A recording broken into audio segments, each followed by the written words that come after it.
Hello Toy Collector fans, Universal Toy Collector here and welcome to the channel.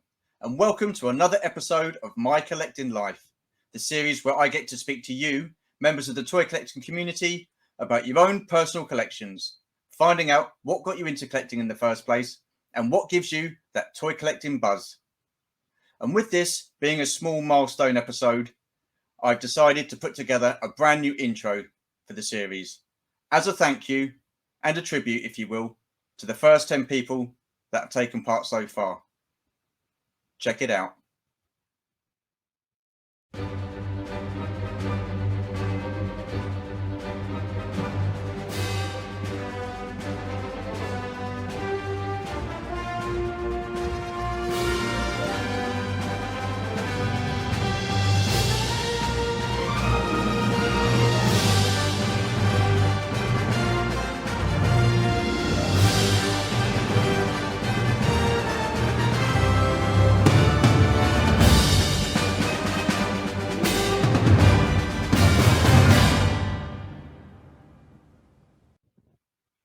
So who is the guest for this milestone episode? Well, before I introduce him, let's have a look at some of his collection and some of the other things that he likes getting up to in a musical montage.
Boba Fett. Once again, Hasbro's outdone themselves.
All I can say about this collection is wow, what an absolutely fantastic collection, and the photography is also just as fantastic. I'm delighted to welcome to the channel Anthony from the Imperial Communique. Hello sir, how are you? Greetings, Imperial citizens. Brilliant. I just want to say firstly, thank you so much for doing this. Thank you for taking the time for doing this. Really much appreciated. Thanks for asking me. I really appreciate it. I'm honored. No. Honest to God, not a problem at all. So, again, just give you the rundown. I've got 10 questions for you. It's all about you. It's all about your collection, your childhood memories and stuff like that, and what kind of toy lines you're into as a kid. So without further ado, we'll crack on with the first question. So what are your childhood memories and what toy lines were you into? Wow. Well, geez. My childhood memories is my neighbors having all the toys I really wanted. um, I just we always got the knockoffs. Like instead of Atari, we got Odyssey. Instead of Oh, Legos, we okay. got Tente. So, but still, 1978/79 for Christmas, I got both the Death Star and the Millennium Falcon for Christmas, and it's Oh, still wow. the best Christmas ever. So, I really, at that time period, Star Wars was definitely a main focus. Once G.I. Joe came out, we got some Joes. Of course, got some Transformers. Never got into He-Man, but Okay. or Teenage Mutant Ninja Turtles, which is a little bit later. But there were a few things that it kind of depended on what my parents decided to pick up for us. So I had some Buck Rogers, had some Black Hole, had some the what Microman, what is it called? Micronauts. Micro Machines? Oh, Micronauts. Yeah, Oh, okay. Micronauts. Yeah, and then had a few of the Star Trek Mego figures. So that was just greatest collecting time period in the history of toy collecting. Oh, I definitely. I can't disagree with you. I'd have to go along with the fact that the 80s, well, so like I suppose when Star Wars came out, from that period onward into the early 80s to the mid 80s, probably I'd say up to the 90s, it definitely was a great time for collecting toys and getting toys. I mean, the toy lines we had were fantastic. We had so much to choose from. And as I said to many people, you could just walk into a store and you had aisles of toys to choose from. You never sort of like went without. So when you mentioned the Death Star, I'm guessing that was the taller Death Star and not the smaller cardboard. Correct. I would Yeah. love to have the cardboard one someday, but Yeah. we in America had the 22-inch one. Still one of the best, one of my favorite possessions. Oh, sweet. And you've still got stuff from your childhood? Oh yeah, it's Oh, wow. I've got I think out of everything that I had, maybe I had I had all the figures up until the second wave Return of the Jedi. I think like Han is the only one from that wave I didn't get, and didn't get any of the Power of Okay. the Force. Didn't have all the ships, but everything that I had, I think I lost maybe 3 blasters over the entire run. So like Wow. I really kept my toys in the best shape that I can and kept track of them. That is. I mean, as a kid, toys were toys and they were to be played with. But even still, when they got broken or I lost something, I was, I was quite disappointed and upset by that. But unfortunately, I never kept any of my childhood Star Wars stuff. It just all went and stuff like that. So you say you went into to Master of the Universe. Then did you watch the cartoons? Did you watch a lot of animated cartoons back in the day? Or Well, for sure. After we got home, I mean, from school, Star Blazers was my favorite, or Space Battleship Yamato, otherwise known. But yeah, I don't know. You know what? I stayed away from Masters of the Universe. Of course, I saw it. I knew all the characters. My neighbor yeah, had a lot of them. But it was just, I definitely more into watching the G.I. Joe and Transformer cartoons, and a little bit of Thundercats and the real Ghostbusters. What else was there? I mean, I gave everything a fair shake. yeah, yeah. Awesome. So when look, you've kept your Star Wars stuff, are there any other toys that you kept from your childhood? Did you keep them all, or did you move some on? I kept as much as I can when when we grew up and I moved to California. I'm originally from Pennsylvania. I kind of made a deal with my brother, who's I'm the oldest in my family, but I have a brother that's 2 years younger. It was mostly our toys, so I made a deal. It's like, I want the Star Wars stuff. You could have all the G.I. Joe stuff. So we Okay. made that deal. And I think he Awesome. kept the Transformers as well. And he doesn't really care as much about it. Yeah, no, fair enough. So, what age was it that you realised, hang on a minute, I've got a bit of a problem here. I'm a collector. Because when you get to certain age, boys, they go off and do different things. They're into sports, or they're off in they girlfriends and doing other things and stuff like that. Did you stop collecting, or did you carry on collecting, or did you take a break No, from it? you know what? The only reason why I took a break from collecting is because there was a certain point where my folks stopped buying the toys for us, and I really couldn't afford them. But I really even in high school, I still remember, I had my own room in the basement, and I still had my Jabba the Hutt and all his Denzians on a side table. So, and it's like I never really grew out of it, and there's a specific reason. Is because I wanted to be a filmmaker, and I decided that in high school, and I looked at Star Wars and the toys, and it's like, well, this stuff inspires me. It's like I can't. Getting rid of it is kind of sacrilege, because it's like it's the reason why I'm choosing the career that I'm choosing. So it's always been special to me, even through that. I mean, I think I took a couple figures with me to college. And I didn't spend a lot of time with them, or separated from them, when I moved out to California. It was like as soon as I could afford to have my friend ship them all out, I had 10 boxes of all my remaining belongings from Pennsylvania shipped out to California. So, wow. So when did you? So you said you wanted to be a filmmaker. What age were you when you realised that this is what you wanted to do, and going forward and stuff like that? 16, 17, 18. Right. Okay. Yeah.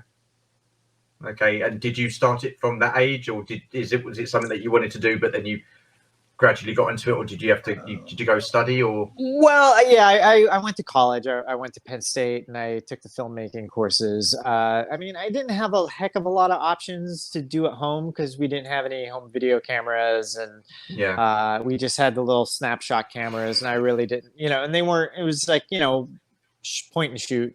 There was no. There's no deep focus. There's no adjusting the apertures to different light exposures. So I didn't learn any of that until I got into college. And then it was a crash course. Wow. And we learned on film in college. It was great. That just sounds so interesting. I mean, I'm assuming you've seen Empire of Dreams and Light and Magic that's currently showing on I Disney only Plus. just started Light and Magic. I'm only 2 episodes into it, but I mean, it's like, again, look, part of what inspired me is watching the original documentaries, especially the one on the making of Empire Strikes Back. The models and all that stuff is like, that was a major inspiration. So, watching Light and Magic definitely makes me feel like that again. And it's just and a number of friends just feel so inspired by that. People out of the blue who I don't think is necessarily creative, like, it's inspiring. So I mean, I've just started watching Light and Magic. I've seen Empire of Dreams, and I think any film back in those days, how they made them with the stop motion, all the camera work and the models, the sets that he built, I do prefer that to all this special effects CGI these days. I mean, yes, you can get some great images. I mean, you wouldn't have had Jurassic Park the way it was if it hadn't have been for CGI, because I don't think it would have worked with stop motion. And I think stop motion at that time has sort of run its course. But I think there's a charm with stop motion and the way they used to film films. Definitely. I don't know how you feel about that. No, I completely agree, because you're looking at a real image, and there's a lot of things that your eyes could tell. It's like if it's just not, like, you consciously can't perceive it, but your brain unconsciously knows that it's close, but it's not perfect. It's like Grand Moff Tarkin in Rogue One. He was really good. He was really good, but it's like it's just not. It's just sort of like it's passable, and I could. But it's like, and I'm not complaining because it's incredible. Yeah. But it's still Yeah. like it's still so close, but not quite there. Yeah. You know. Do you feel now that technology has caught up and the deep fake is a lot better? I mean, look what they've done with Luke and the Mandalorian. Oh do you my! think that they could Yeah. go? Oh my! Do you think God. they could go back and do that and redo Moff Tarkin? Yeah, for sure.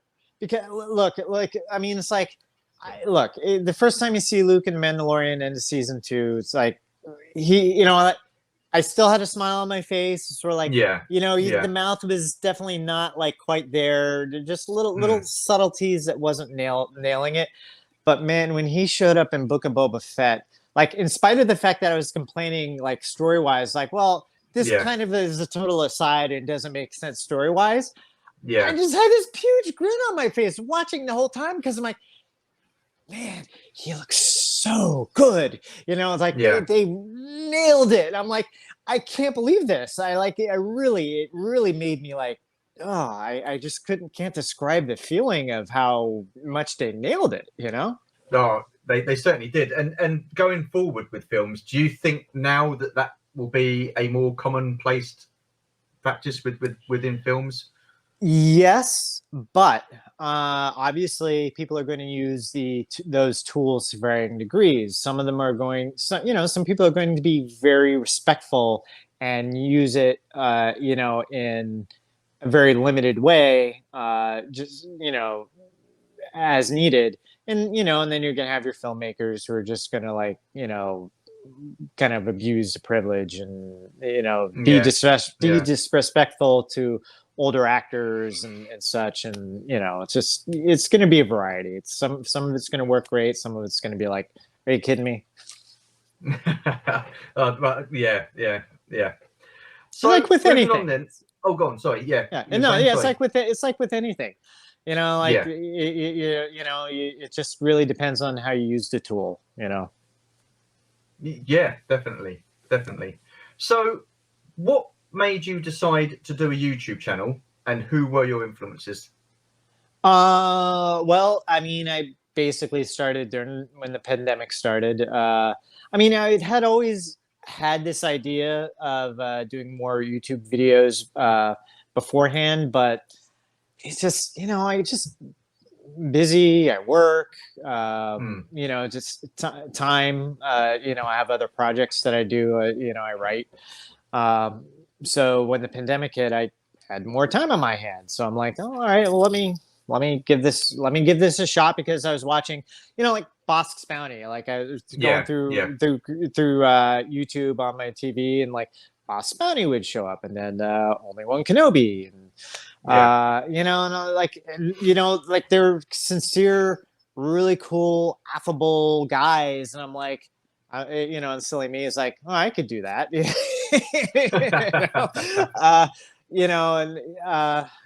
But it's tough. I like Dan Toy Galaxy.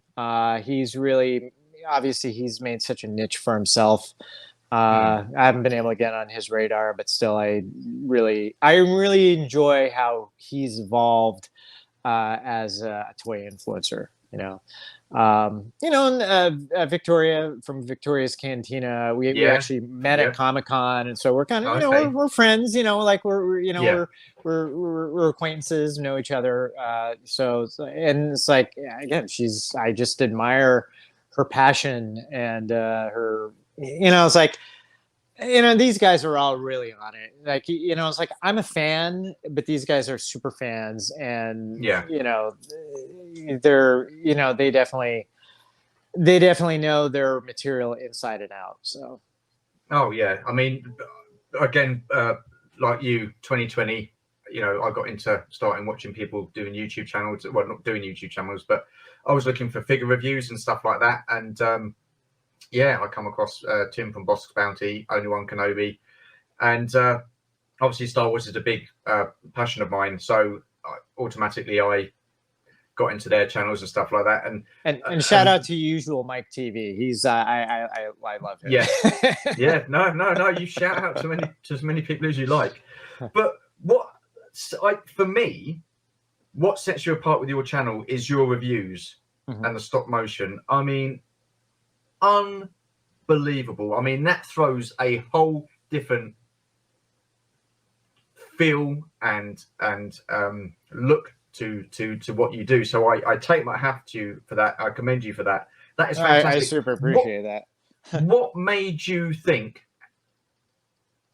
what can I do differently from the other guys? I mean, did you go into the YouTube thinking this is how I'm going to do it, or did you have a plan, or no? No, I mean, it's like my original plan is sort of like, all right, I'm going to focus on like the army here, and just sort of like try to focus on like customs that I do and kind of how to army build and all that stuff. And when I started with history of the Imperial Commander or Imperial Navy Commander, Yeah, you know, like it's just, you know, it's like, again, it's like, how do you spice things up? And I had done, you know, I used to work in animation, and, you know, being a fan of stop motion, I'd done a little bit of stop motion. And I'm like, oh, this could be fun. It's like, I'll just, you know, it's 5 points of articulation. I'll just kind of have him move his arms and his leg and do a demonstration, you know, and then it was tougher to do the other guy. But once, you know, once I put it together, once I ran it through, I'm like, oh, this is cool. You know? Yeah, it certainly is. It really is. And people responded to it. You know, that was the thing. It's like, you know, like trying to get, you know, people to comment, and, you know, they gave the, you know, big thumbs up to trying to make the figures come alive. So then the challenge became like, all right, well, I can't do the same type of animation each time. So now I have a mandate, but, you know, I at least I'm reasonably intelligent enough to know that I got to change it and keep pushing the boundaries each time. So, you know, so that's a huge challenge in how to do each video differently and give it a new twist and a new look. Well, certainly I love it. I was just blown away about it. I'm really impressed with your reviews. So how long did you have your channel before you started doing the stop motion? I mean, when was it that you thought, well, that might have been let's see, my original video I did a couple of years ago, and then the pandemic hit. I did one. It's like the third or the fourth. It's wow, like quite early then. Yeah, it was quite early, because I was doing a couple of videos like, all right, here's my medical team, you know, and just pictures and stuff like that, and just some rudimentary stuff of like, I'll just have the thing scoot, you know, have the paint bottle scoot across and kind of like combine, and poof, you know, here's all these parts, and they're making this guy now. But yeah, just the whole like, all right, I'm gonna take the guy, I'm gonna stand him there, try not to do any cuts, and I like move the arm, bend it, do the you know, and all that stuff. That was still pretty early on. That was video 3 or 4. Wow. So next question: how long can it take you to do a stop motion review? So one video, how long could that? A long time, which is why you don't see me posting a lot. Look, I end up shooting everything twice, because I shoot it the first time and I'm like, I could do better, and then I shoot it again. The only thing that I've shot once and feel that I got it right the first time was my IG-11, like what I call the super shot, which was, I tried to mimic this one shot from The Mandalorian, where it's just sort of like, it's the one shot on him and he's turning around, spinning and shooting, you know, shooting everybody. You know, I was just clicking. I was like, all right, move. I had the video up. I'm like, click. This should be here. Click, click. I was like, I'm only doing this once. I can't do this again. And luckily it seemed I pulled it off the first time. Still, only shot that I've only done once. Awesome. How good did you feel then? Well, lucky, extremely lucky, because like just simple little things like there's so much that can go wrong, and I'm a perfectionist, so it's like, like you got to remember, like 5 different steps, and if you're like, wait, did I do this? Like, oh God, because if I don't, I know how it's going to look if I didn't. Or sometimes I'll bump the camera, or the figure. Like I'm still working on prepping the figures for motion, because sometimes the figures are stiff or they're too loose. I was like, this shot's not going to work. I got to start over again. So, it takes time. And then, I'm with the editing process, putting it all together. But I'm trying to learn certain techniques to help me get it done faster. Like I have a better app, so it'll put things together faster. And then I figured out how to download stuff, import stuff into my editing software faster. So, and every time I'm learning how to do things a little bit faster, and then I'm trying to learn a new thing, so it balances out, and everything ends up taking week and a half usually to do a video. Wow. And that, honest to God, this is blowing me away listening to you speak. This is absolutely fascinating. I love this kind of stuff. So with your Razor Crest, how long did that one take? Oh man, I did that back in February. Look, it took me like 4 days to do most of the photography. Like I sat down, I set the time aside. I had time off from work. I'm like, all my spare time, this is all I'm going to do. I'm going to work on this. And I had just had my apartment, it was all a factory for doing the shots and figuring out the shots. And then, then after that, it just took like a few days to start assembling the picture, and then realizing, okay, well, I should redo this shot. And the weird thing is that when I was I was like, all right, I think I'm about maybe a day away from uploading. And I'm looking around my place, and on this one shelf, I'm like, oh, what's that? Oh, that's the basket from the Razor Crest, the little one, the basket accessory that comes. Yeah. I didn't shoot that. I should probably include that in the video. So I'd figure out where I'm going to insert it and then shoot it, and so it was a last minute addition. Wow. I mean, because obviously that sounds like it takes a long time to do the stop motion, but then you've got to edit it, and then, like you say, you've got to put everything back into place. And with that one, what made me chuckle with that review was the fact that you were putting the ammo and the guns into the armory storage and stuff. Oh yeah, what a ball like that was, trying to get those in there. But that's the thing. It's like it is tough, and it's like you want to convey to the audience that it's tough. And it's like, I could just say this is really hard, but it's funnier if I'm going at a certain clip and it's like, the record player skips like, guys, this is really tough. And then go back to it like, no, I'm serious. This is really, really tough. It's like, that's, I'm not good at comedy, but I've seen enough to like, this will be funny. Yeah, it was. It definitely made me chuckle, because I sympathize with you on that one, because I put the first one in, and it took what seemed like forever, and I thought, you know what, I haven't got the patience for this, so I got my wife to do it. You know what, they should have made it, and this is hindsight, because again, like, hindsight is always 2020. It's like they should have made it that cabinet could come out, so you could put it all in, manipulate it, and then put it back in. Because your hand isn't big enough to get through the door, is it? To get through, with the man that comes down. And then you're trying to do it from the top with the angle, and you can't get the angle in We're either. adults. I'm like, if my daughter's around, I'm like, here, do this for me. So, so what do your family think of what you do with your channel and stuff like that? Are they supportive, or are they? Well, they're supportive, but they're also like, yeah, whatever, Dad. They're older.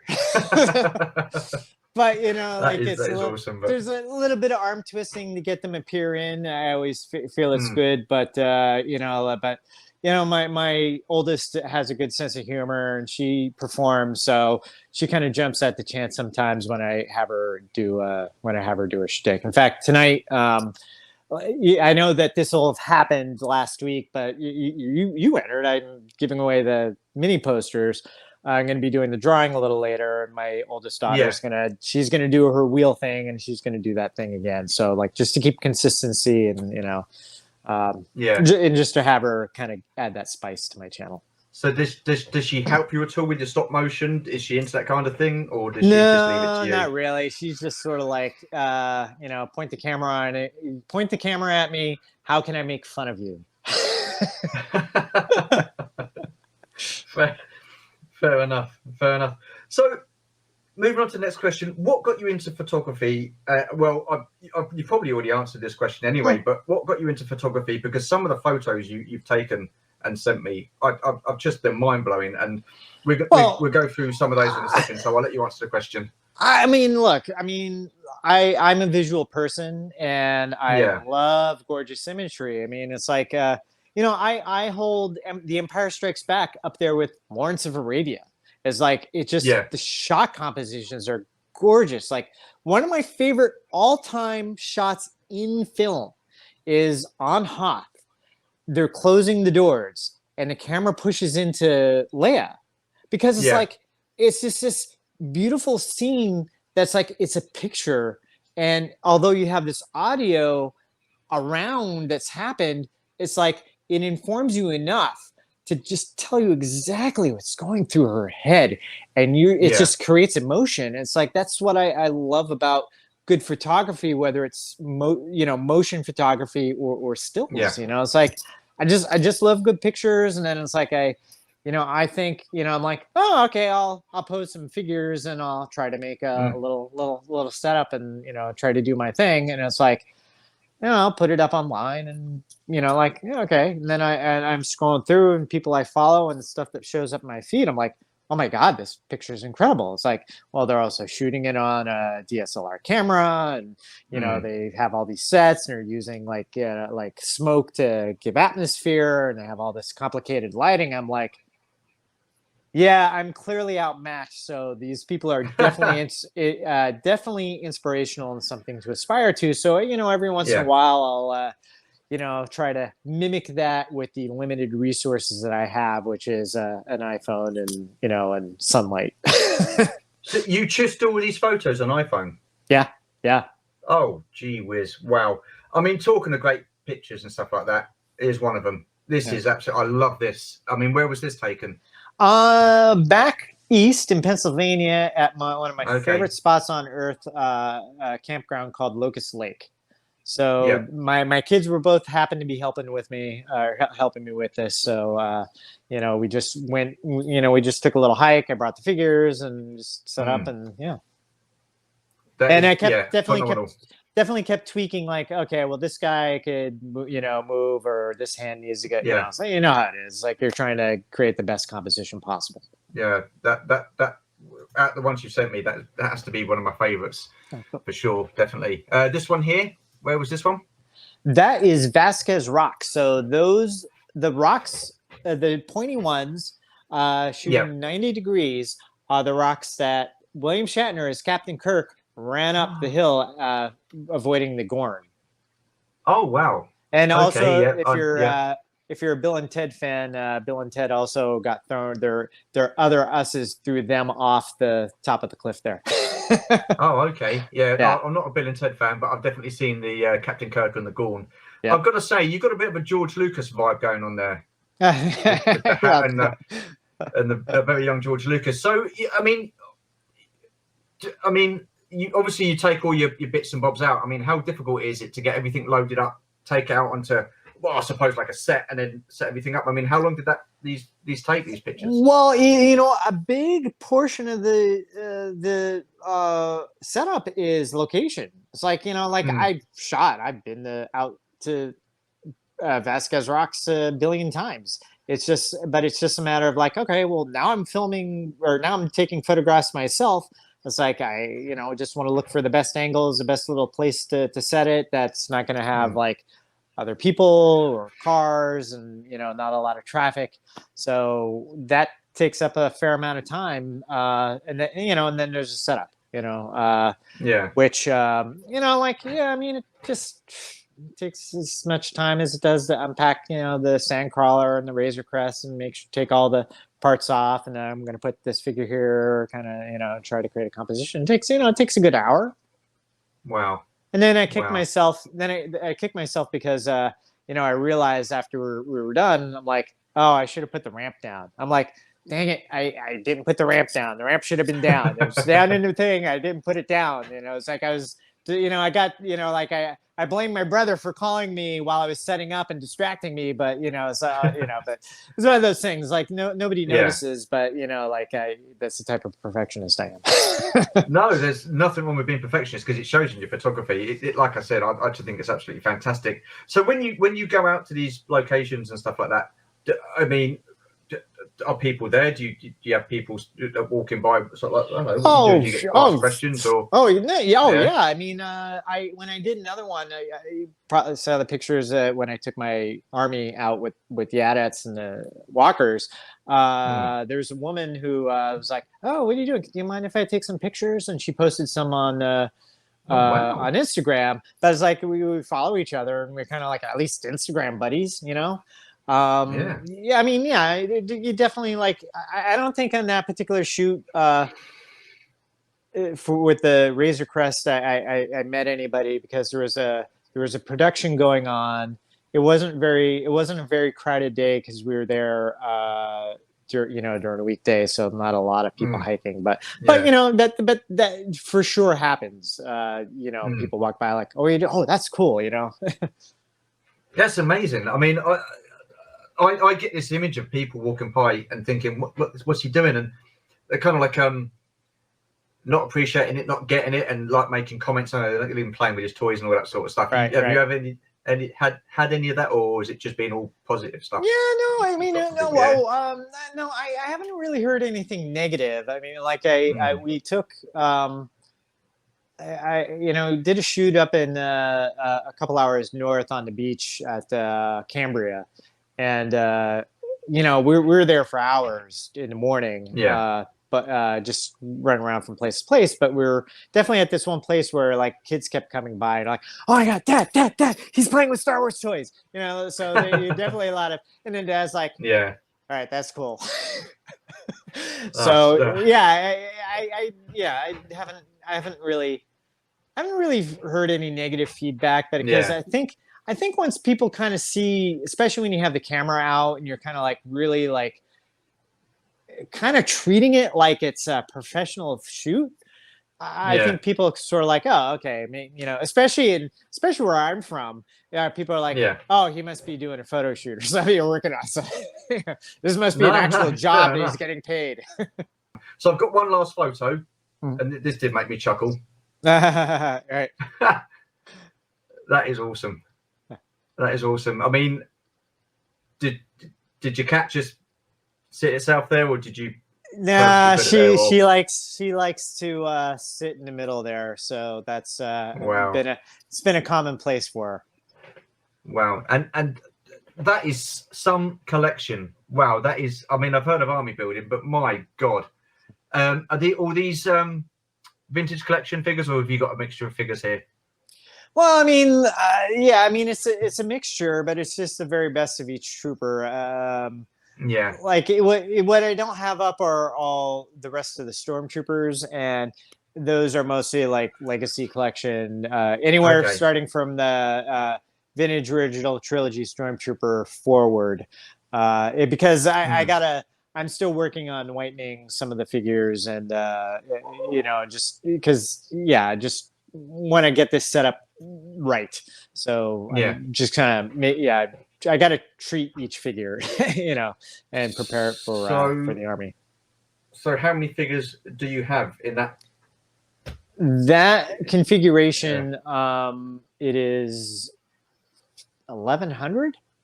Well, it'll be 1,100 if it was completely full. If the figures were all up, it'd be 1,100. So how long did it take you to collect those? Oh man, I mean, it's like, I mean, if you start with, what's the oldest one I have? There are Imperial officers that are from the Power of the Jedi line. I think Okay, yeah. they're the oldest that I have because they're the only Mm. ones that they made. I like the ones in the jumpsuits. Yeah. So, but obviously I've been collecting since the '70s, but and I collected the new line. But Yeah. I really went gung ho when the vintage collection, when the original trilogy collection Stormtrooper came out, because Yeah. at the time it was just like, this is the best Stormtrooper ever. So I Yeah. ended up finding a bit on clearance, and decided like, all right, well, I'm gonna build so big of an army, and I would get squads of 9. I'm like, well, this is on clearance, so I'll pick up a few more and expand it a little bit and expand it. I'm like, Yeah. all right, well, I have a bunch, but how can I make this stand out from anybody else's? I'm like, well, how's a military organize their troops? Like, Yeah. well, how big should I make it? Should I make it a company? Yeah, a company's too small. Should I make it a battalion? Like, yeah, all right. How about a division? No, I can't do a division. So, so a battalion, I try to organize it in a fairly accurate battalion size. So why the Imperials then? What got you into the Imperials? Why not the Rebels? It's a great question. You know why? It's because ultimately, look at this massive machine of what is supposed to be military might, and but all it takes is a band of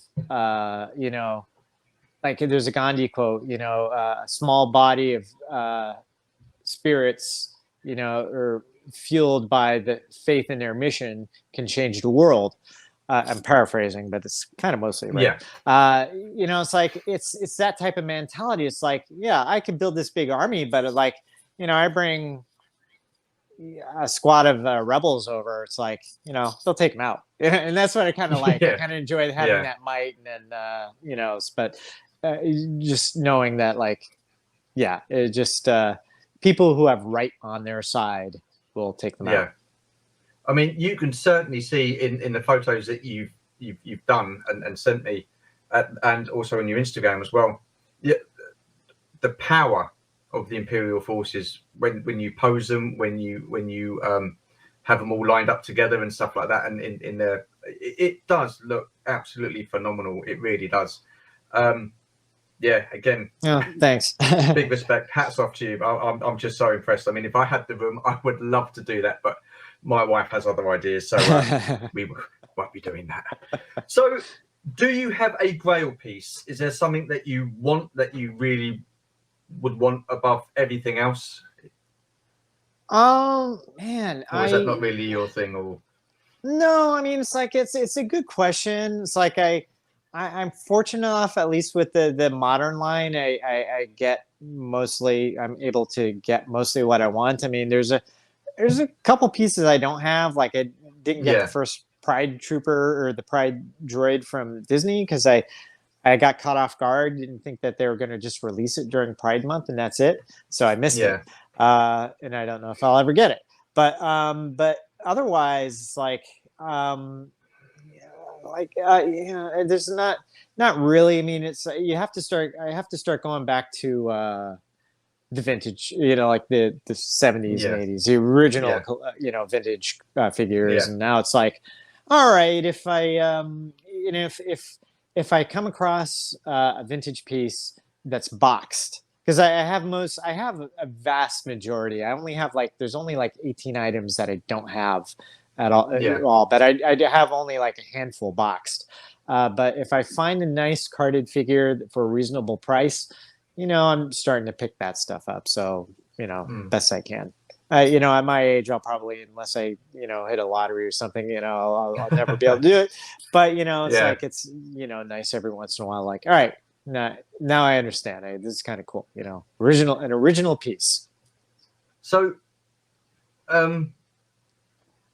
what is it with the 3 3/4 inch then? Why is it like Star Wars and not say like Cobra and why is it 3 3/4 inch and not 6 inch? 6 inch. Well, look, I mean, the 6 inch is great, but the 3 3/4 inch. It's like I have TIE fighters. I have the Imperial transports and tanks, and for the Rebels, I have X-wings. Like I have, I customize X-wings, and I have red bleeder through red 6. And like I'll make more if I can. So it's like 3 3/4 inch is the best scale because you can make them posable, you get good sculpts, and you can put them in ships. That's a fair enough answer. So, what got you into customizing then?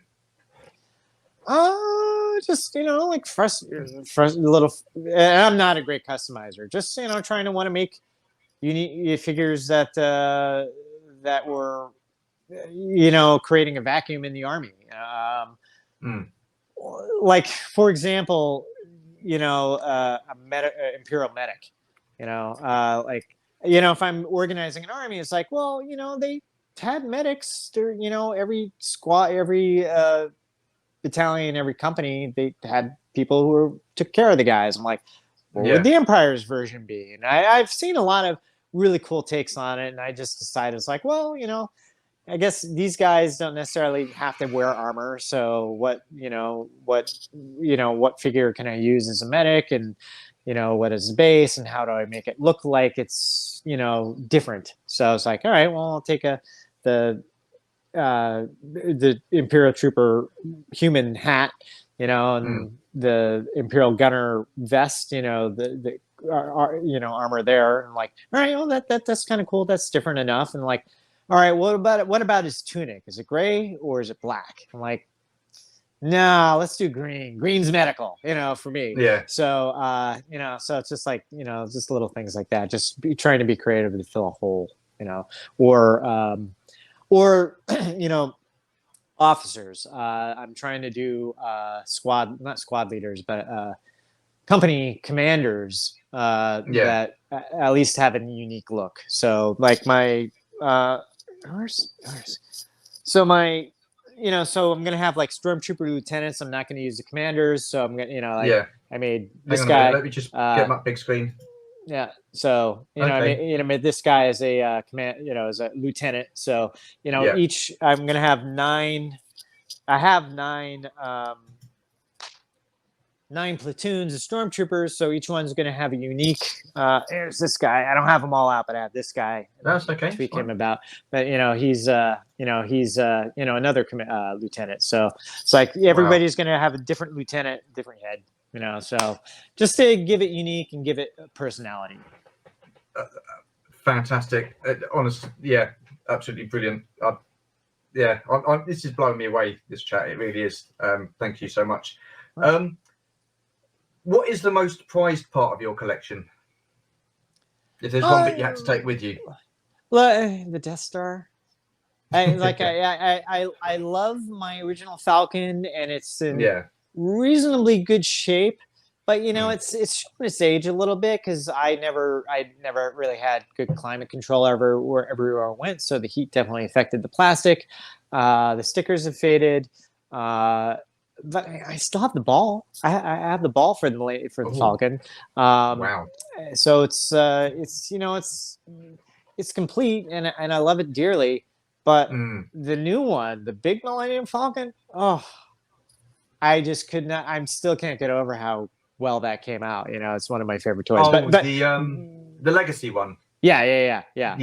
So, but overall, that original Death Star, one of my all-time favorite toys ever. Do you have all the bits in the trash compactor still? Oh, no, they're gone. They're faded. They just disintegrated at the thing. But I have a rope. Them? I have not. Oh, okay. Yeah. Okay. Yeah. Sorry, go on. No. I use it. You know what? During the pause, I'm like, all right, ask him a question, but nothing was coming to mind. No. That's not how it works, Anthony. That's not how it works. But other than Star Wars, is there any other toy line that you currently collect, or is it just predominantly Star Wars? Well, I'm starting to go back and like, I would not mind if I completed my black hole line. I found a shop in Phoenix when I was visiting my dad that had a few Mego Star Trek figures from the motion picture. Okay. So I picked Yeah. up like a few of those. I'm like, yeah, maybe I'll, I think all I'm needing is, no, I found Decker. So it's like, I think I have the original 6. And now it's like, well, I'll never get the other 6, but I'll keep an eye out. There's just certain things. It's like, like I came across at Comic-Con right before the pandemic, the one that happened before the pandemic. I found a guy who was selling 3 3/4 inch figures, $5 pop. He Wow. had with the exception of the gold Cylon, which I happen to have acquired previously, he had the rest of the second series for $5 a piece. So I picked them all up. Of course, Baltar didn't have his blaster. The Bolar guy didn't have his club, but still, it's like, So now I'm like, all right, well, now I got to find another blaster for Baltar. I got to find that club, and actually, I have to replace. I don't know where my Imperious leader is, and I need a new Daggett because his sails broke off. But so it's like, like stuff like that. I like childhood stuff like Battlestar and Buck Rogers. I wouldn't mind getting to Buck Rogers and collecting all those. So it's like, all my favorite old, childhood stuff. I wouldn't mind picking up. So you're a perfectionist. Are you also a purist? Do you get replica parts, or are you? I try to opposed be to that? purist. I'm out of curiosity. I bought one batch of replica weapons just to kind of see how they were, and there's a little bit educational. So it's like, how can I tell the difference between replica and real deal? So like. They're sequestered, so that they're not used. That I try to be a purist. I gotta admit, I have a vinyl cape Jawa that is not an actual original vinyl cape, but it's like that seems unattainable. And then I enjoyed the telescoping lightsabers, which I bought a set. But I'm like, but I should take it a step further, and I should get the glow in the dark ones, because I kind of like the idea of like telegraphing the fact that they're replicas, that they're not the real deal, but it still be fun. Yeah, don't you go upsetting those proper purists then, will you? So I guess don't be doing that. Not proper, but I still like I won't buy like the the replica yak faces or blue snaggletooths. Thankfully I don't have to, but if that came along, and I haven't opened the new retro line,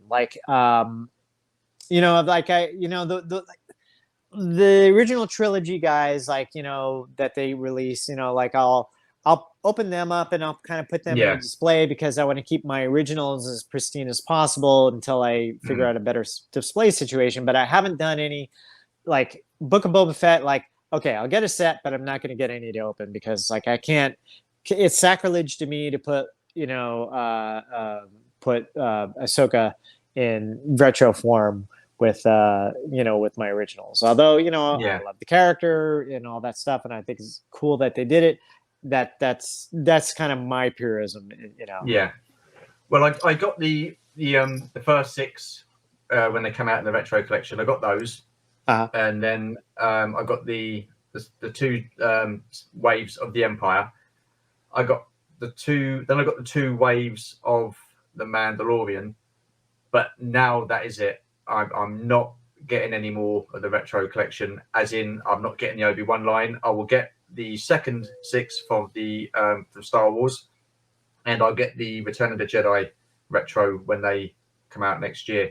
But as for the rest of the current media or TV series, and that, I won't be getting the Obi-Wan or any of the other retro.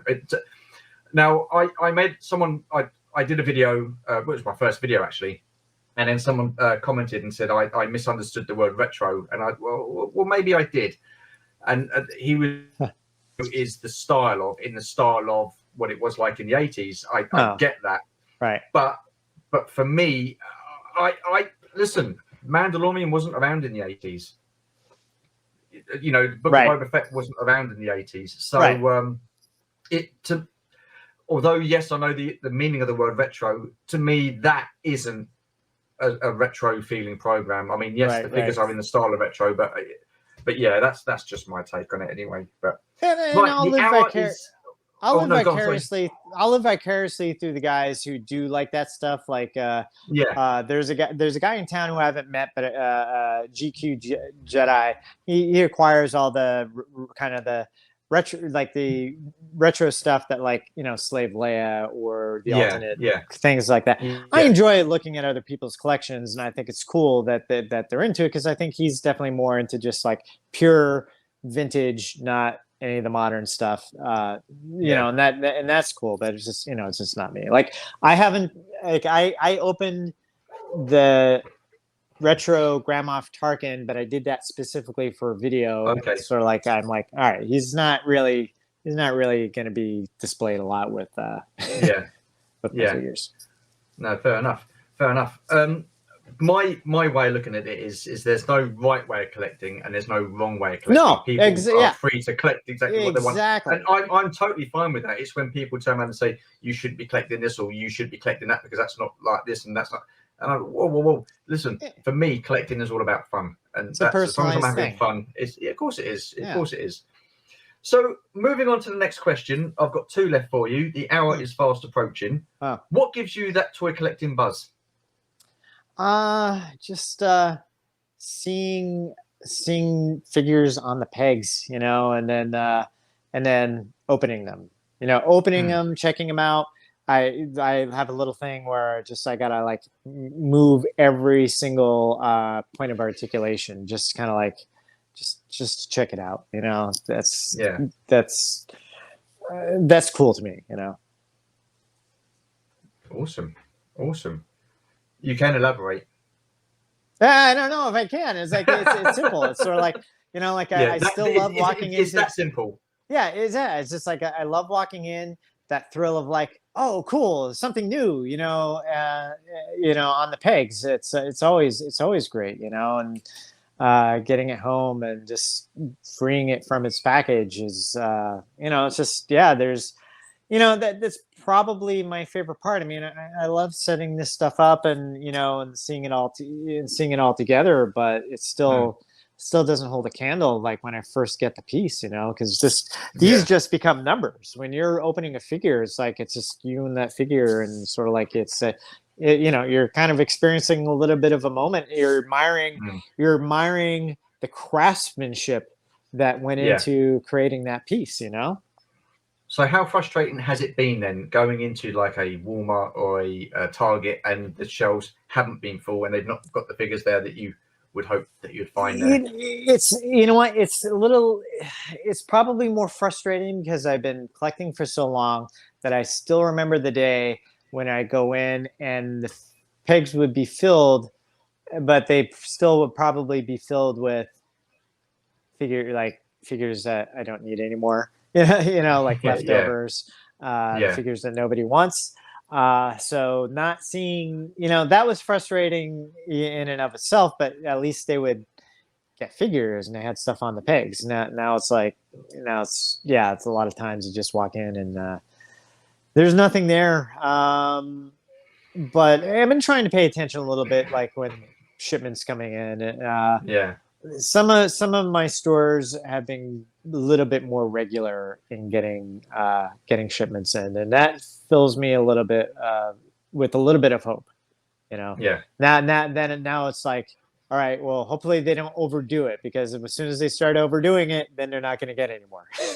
Definitely. So do you pre-order? Do you get anything on pre-order, or do you stay away from that? No, it's a pre-order, is like, because I'm so busy anymore, and it's just, like I love going into the store, but pre-ordering is easy, and it makes, at least now, it's like I feel like, all right, well, I should be guaranteed it, I've had a few incidences now where orders have got canceled, but in general, it's like, all right, now I don't have to worry about it. It's like, it's frustrating that it's going to take a couple months to get here, but Yeah.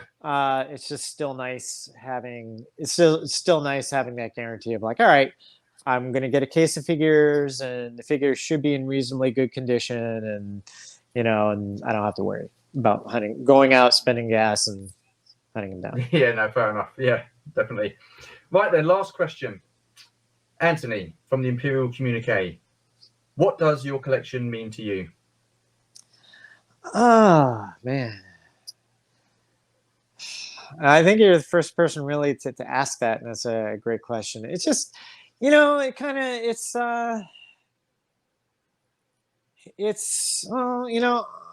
there's a lot of things. Like it's a means of escape. Sometimes it's a good thing to kind of go and focus on straightening stuff up, to kind of get my mind off of other things, take a mental break. It's a little bit of a source of pride in a weird way. I mean, why do people collect? It's sort of like it's I think I think they do it a lot out of nostalgia, but it's nostalgia I think also coupled with imagination, So, but for me personally, what is it? It's just, it's just something that, at least in my focus, it kind of helps me stand out a little bit, Yeah.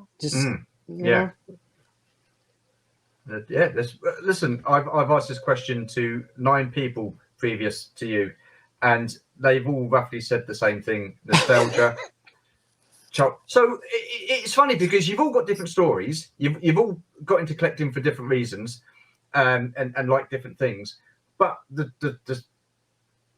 main answer to the question that I've just asked you is nostalgia. It brings back childhood memories. It's an escapism. So, and I'm sure that there's going to be many people in the future that I ask that question to, and they'll be saying the same thing. But you know what? Another huge bonus is to doing this is it's the people that I've met. I've met, it's just, I have so many good friends, who our common bond is collecting, and they're like, and we're all adults. We all have kids, and one of them is an editor. He edited some episodes for Icons Unleashed, and he was like so psyched. He's like, I couldn't tell you guys, but now I can tell you. I edited, these episodes, Wow. And I have another guy. He's the head writer on Bad Batch, and the Clone Wars. It's like, he's a friend of mine that I met during collecting. It's like, we'll get together for drinks and and talk Star Wars and talk collecting. And it's like you just as with anything, it's just with any hobby, you meet people, like-minded people, and it creates a sense of community. Definitely. And I've got to say, it is an absolutely fantastic community that we're a part of. Yeah, look, you're awesome. It's great because you really set me in 5 seconds. I was really set at ease. I'm like, I don't know what to expect. So you're very personable, and that's what's great. And it's sort of I'm really glad I did this because there's another guy, it's another person that I could kind of consider a kindred soul, and he's halfway across the world. So it's great. Well, it's this is the first time we've spoken together. Yeah. So do you know what I mean? I mean, yes, we've communicated via Instagram and stuff like that, and what have you. But I have found you absolutely fascinating to talk to. The filming of your videos and stuff like that. Who are you talking about? I have no idea who you're talking about. Well, he was here a minute ago, getting back. But yeah, but no, honest to God, this again with all these episodes that I do with people, the hour just seems to fly by. And honest to God, yeah. It's just great, and I'm just a nosy git. I love knowing as much as I can about people because it is inspiring. I mean, the people that I've interviewed so far, they have all been inspiring in their own way with what they like, what they do as a hobby. I mean, your photography, the way you film, your stop motion, it is inspirational. And I'm hoping that a lot of people look at your channel and think, I want to be like this guy. You know what? Well, geez.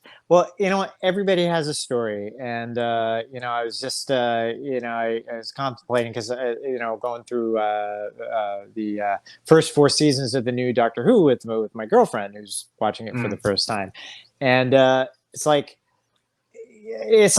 there's a quality about the way the Doctor's written for that era. It's sort of like, no, everybody's important. You know, like everybody has a story. Nobody is a nobody. You know, so it's like, and that's what's great about like doing stuff like this, is because like, yeah, everybody has a story. Everybody has a passion, and when you can connect with that person and on that level and discover what their passion is and engage with them, you just see them light up. And it's just you know, it's just an amazing thing. It is an amazing thing, and I can't thank you enough for being on this. This is a milestone episode for me. Like I said previously, I didn't think I was going to get past the first couple of episodes, but thank you very much. And I'm really psyched for you. You know, this is great. You definitely should keep it up, and you know, you know, of course you are going to keep it up, and you know, because it's like, yeah, you'll definitely get your own thing. So. You'll get your own. You'll grow your audience, and you know, and yeah. Well, listen, humble beginnings. You know, I'm doing this for the joy of it, and for the like being part of the community, and to try and connect the community in a way which we're already connected anyway. But I just like giving people the chance to tell their collecting story and stuff like that. But that has come to the hour. Again, it is flown by. Where can people find you? What social media? Well, obviously, well, you know, well, you know, my main thing is my YouTube channel. I'm still struggling to grow my subscribers, but you know, I got to produce more content. So YouTube, Instagram, having fun on Instagram, connecting with people. I do have a Twitter account and a TikTok account. So I'm not on Facebook. Okay. So. And you know, and just a shameless little pitch on Instagram too. You know, I mentioned this in my for the poster giveaway. I also developing a movie. I have an account called Halex_movie. It's a little animated type thing about the alien crash at Roswell. So you know, you can check it out, give it a follow. I'm trying to put together some visual stuff to get financing to make it into a film. So awesome stuff. All your links that you said, I will put up in the description below. If you could pass them over to me, then I can put them on the description. If you do might happen by any chance to get to see the Imperial Communique YouTube channel, highly recommended. It's a fantastic channel. The stop motion is brilliant, and it brings a whole new meaning to the word review. It is phenomenal, so I strongly recommend it. Anthony, thank you so much for being a part of this. It has been an absolute pleasure talking to you, my friend. Unfortunately, that has come to the end of the episode. Thank you very much for watching, guys. Take care, be safe, and I shall see you in the next video. Thanks so much for watching, guys. Cheers now. Bye-bye.